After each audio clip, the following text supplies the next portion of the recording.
आदरणीय राम गोपाल बेदिल जी आम गांव नागपुर महाराष्ट्र के निवासी हैं। बालाघाट महाराष्ट्र में आप डिग्री कॉलेज के प्रिंसिपल रहे। आपातकाल में इस्तीफा देकर नौकरी छोड़ दी और अपने पुश्तैनी सोने चांदी के व्यापार में सरगर्म हो गए। कॉलेज के समय से ही आप विद्रोही कवि बेदिल के नाम से जाने जाते थे। आप गांव में अपने महाराष्ट्र में आपने एक मंदिर का निर्माण किया, लक्ष्मी मंदिर का। उसकी प्राण प्रतिष्ठा के अवसर पर उन्हें आद्य महालक्ष्मी के दर्शन हुए। उन्हीं के निर्देश पर वे अरुणाचल प्रदेश में स्थित ब्रह्मकुंड पहुंचे और वहां एक सिद्ध ऋषि के द्वारा उन्हें एक अद्भुत ग्रंथ की प्राप्ति हुई, जो कि प्राकृतिक लिपि में अदृश्य अक्षरों में लिखी हुई है।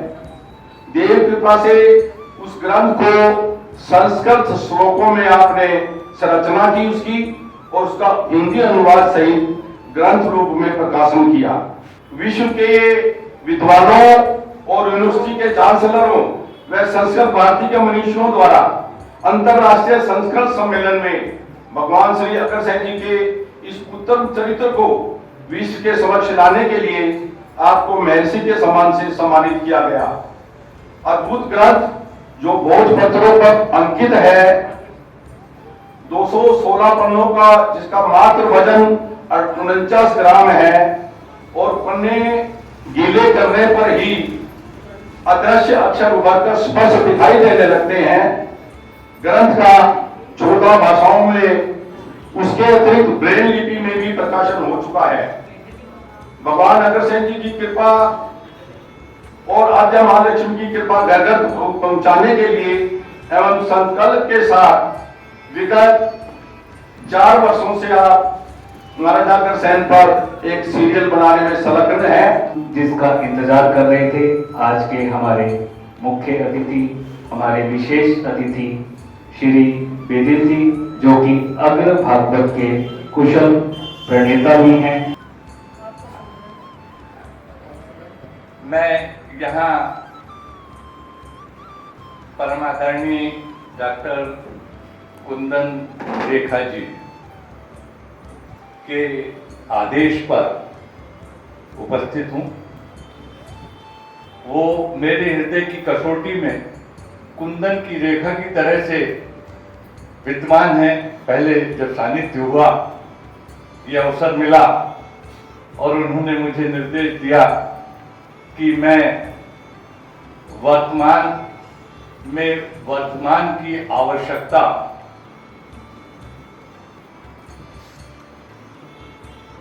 विषय पर कुछ कहूं। विषय बहुत बड़ा है, समय सीमित है हमारे पास। तो मैं थोड़े समय में कुछ विशिष्ट बातें कहने की, आपसे चर्चा करने की। जब मैं महाप्रज्ञ जी से मिला तो उन्होंने कहा कि जैन धर्म में 4 ही घाट हैं, साधु है, साध्वी है, श्रावक है और श्राविका है। तो इन 4 घाटों में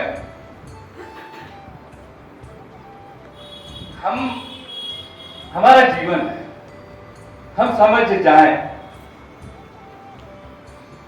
हम अक्सर जब भी मिलते हैं आपस में तो जब अक्सर कहते हैं जय जिनेंद्र। क्यों कहते हैं? हम यदि सिर्फ इतनी सी बात को समझ गए तो हमारा जीवन परिवर्तित हो जाएगा। मैं अभी वहां आने के पहले, जय जिनेंद्र तक आने के पहले, ये आपसे, क्योंकि विषय जो है, विषय से विभ्रमित नहीं होना चाहता। आज विश्व, पूरी मानवता संकट में है। हम विनाश के मुहाने पे खड़े हैं। क्यों? क्योंकि हर कोई कुछ लेना चाहता है। बेटा बाप से अधिकार चाहता है, पत्नी पति से अधिकार चाहती है। आदमी अपना वर्चस्व पूरे परिवार पर चाहता है, जिसका परिवार पे हो गया वो समाज पे चाहता है, जिसका समाज पे हो गया वो यानी राष्ट्र पे चाहता है। हम लेना चाहते हैं, ये है तृष्णा जो हमें बर्बाद करती है। अब ये तृष्णा के विरोध में हम जाएं, ये तृष्णा कैसे शांत हो? तो जब हमारे देने का भाव जागृत होगा। देने का अर्थ है देवत्व, जो देता है वो देवता है। तो हमारा देवत्व का भाव जागृत होगा कि हम हमारे पास जो कुछ है वो समाज को देना चाहते हैं, हम लोगों को देना चाहते हैं। और साध्वी जी साधक वही कार्य कर रहे हैं। तो जो साधु हैं वो देने का काम कर रहे हैं। यदि लेने का काम ईमानदारी से ये श्रावकों और श्रावकाओं ने कर लिया तो उनका जीवन परिवर्तित हो जाएगा। मैं आपको वैज्ञानिक बात कह रहा हूं कि जब आप किसी संत की शरण में जाते हैं, उनके सानिध्य में जाते हैं, किसी सुविचार वाले के सानिध्य में जाते हैं, तो आप पहले परीक्षा करवा लीजिए डॉक्टरों से।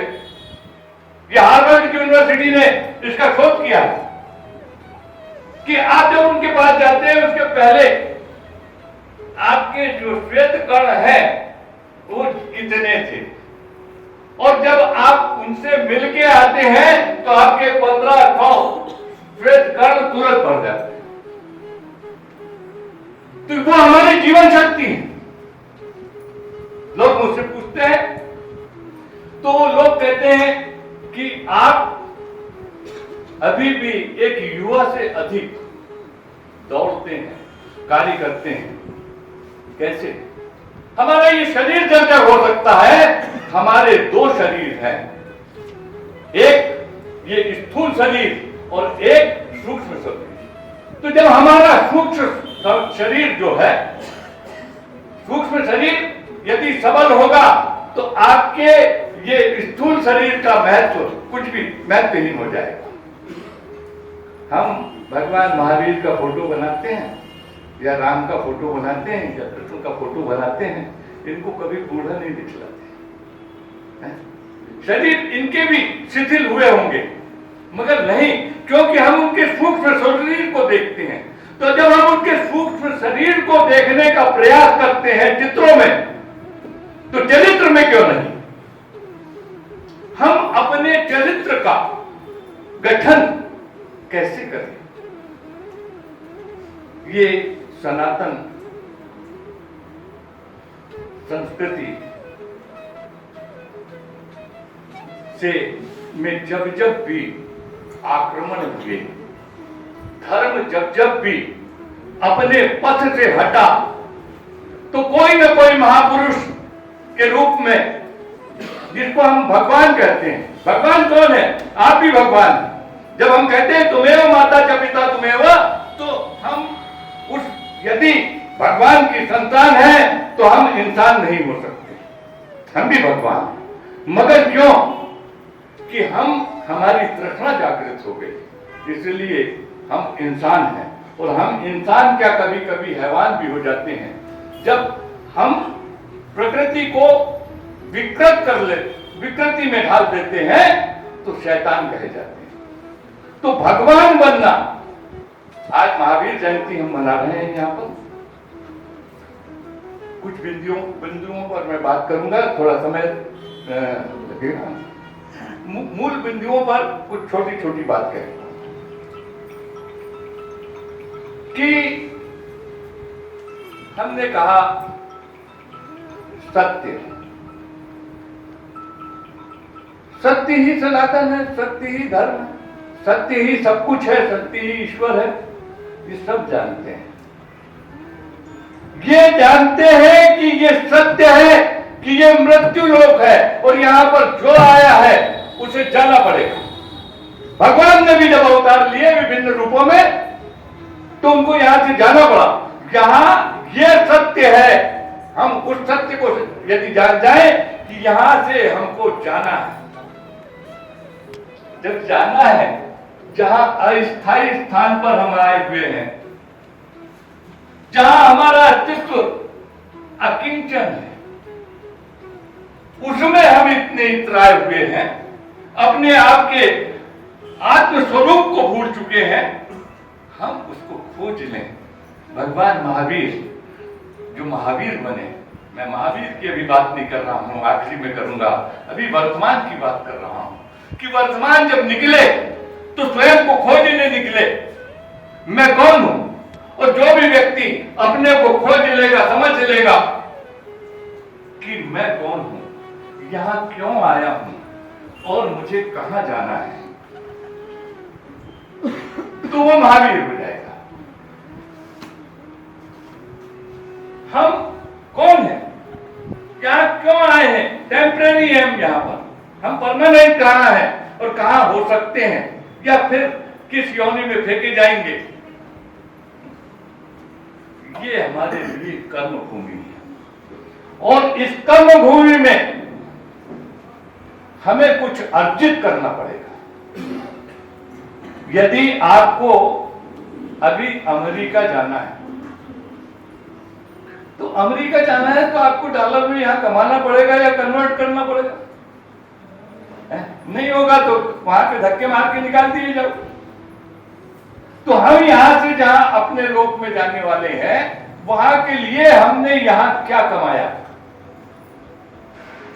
वो है हमारे आने का प्रयोजन।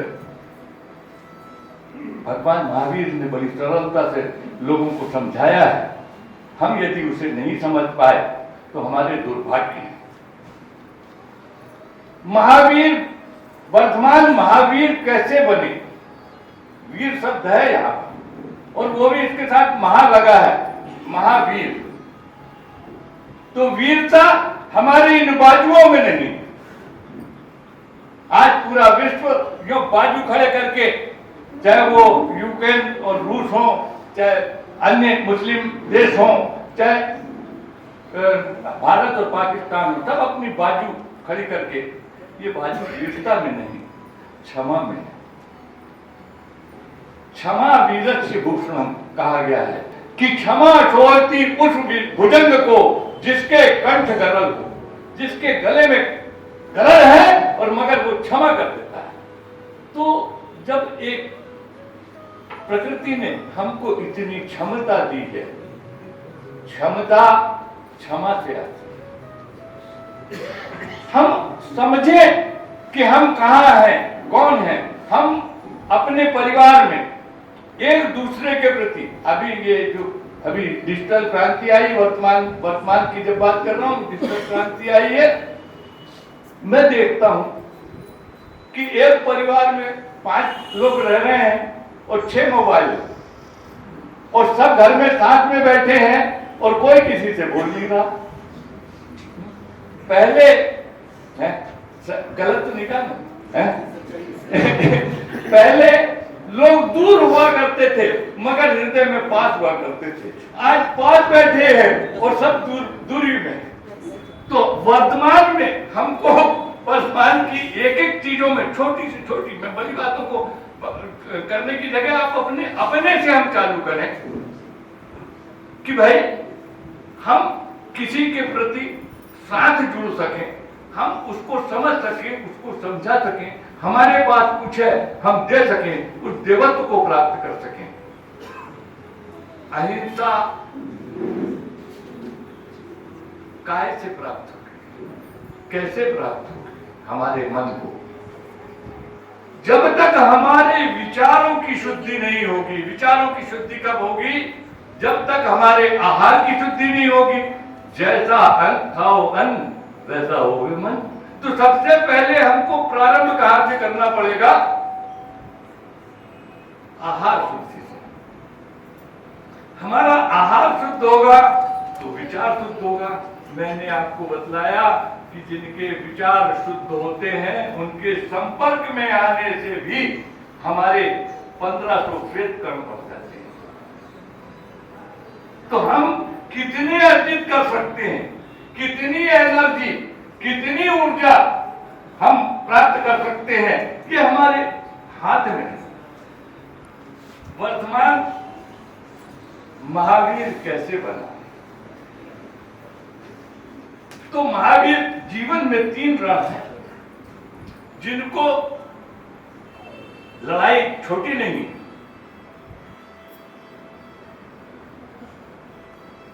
साध्वी जी का ध्यान चाहूंगा कि लड़ाई छोटी नहीं, और 3 रण जिसने प्राप्त कर जीत लिया वो वर्धमान से महावीर बन सकता है। मैं एक साधारण सा किंचन आदमी, एक छोटे से गांव में रहने वाला आदमी,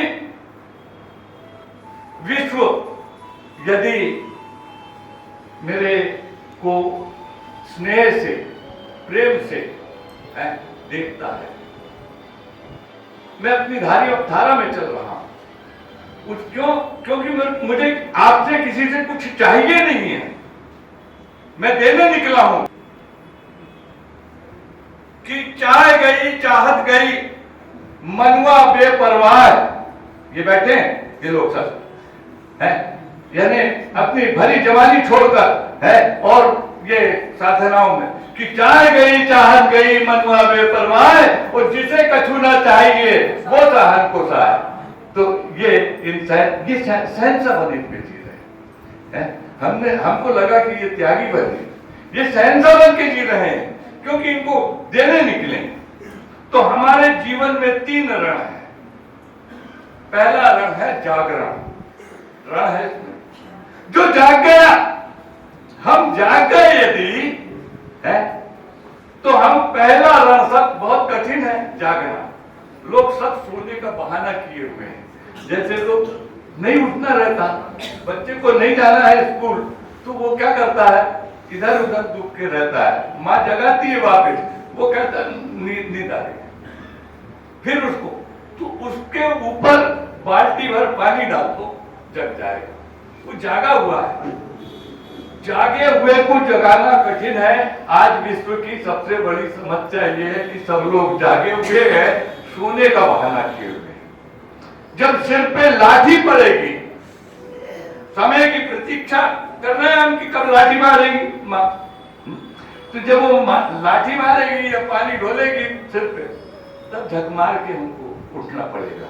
इसलिए मेरा कहना यह है कि आज हम यहाँ पर महावीर जयंती मनाने के लिए एकत्रित हुए हैं, तो जो लोग यहाँ पर हैं वे साध्वी, वे श्रावक, वे श्राविका, यदि हमने दृढ़ निश्चय कर लिया कि हम तो जागेंगे, तो इससे बड़ा रण कल आपके सामने खड़ा हो जाएगा, और वो रण है आचरण का। वो रण होगा, इससे बड़ा रण होगा आचरण का, छोटा नहीं, बड़ी कठिनाई है। मेरे यहाँ सीरियल जो बन रहा है यहाँ पे दिल्ली में, मेरे पास बड़े बड़े कलाकार फिल्म इंडस्ट्री के, और फिल्म इंडस्ट्री पूरी यहाँ बैठी है, आती है, रहती है। तो हम प्रकृति बदल सकते हैं, हमें इच्छा शक्ति होना चाहिए कि वो क्या खाता है, वो क्या पहनता है, क्यों हम जो खिलाएंगे वो खाना है तुमको। हमें इतना आत्मबल हो, तो आचरण के लिए सबसे पहली आवश्यकता लगती है आत्मबल की। तो आचरण हमारा, यदि आचरण शुद्ध होगा तो दुनिया आपके सामने नतमस्तक होगी। चरण वो ही वंदनीय होते हैं जिनका आचरण शुद्ध होता है, और बाकी तो सब जय जयकार हो जाती हैं, चाहे जैसे करवा लो। और इसके बाद तीसरा रण जो उससे भी कठिन, सुमरण का। हमने अपने मरने की तैयारी कर ली हो, जिसको लोग मोक्ष कहते हैं, तो अर्थ है मोक्ष, और वो मोक्ष मरने से नहीं मिलेगा। वो मोक्ष यही हमको प्राप्त करना।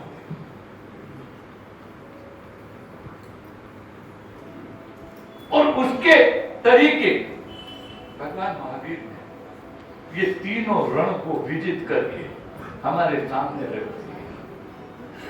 आज हिंदू धर्म, मुस्लिम धर्म, जैन धर्म, सिख धर्म, फलाना धर्म, ईसाई धर्म, पारसी धर्म झगड़े चल रहे हैं, आपस में विचार कर रहे हैं।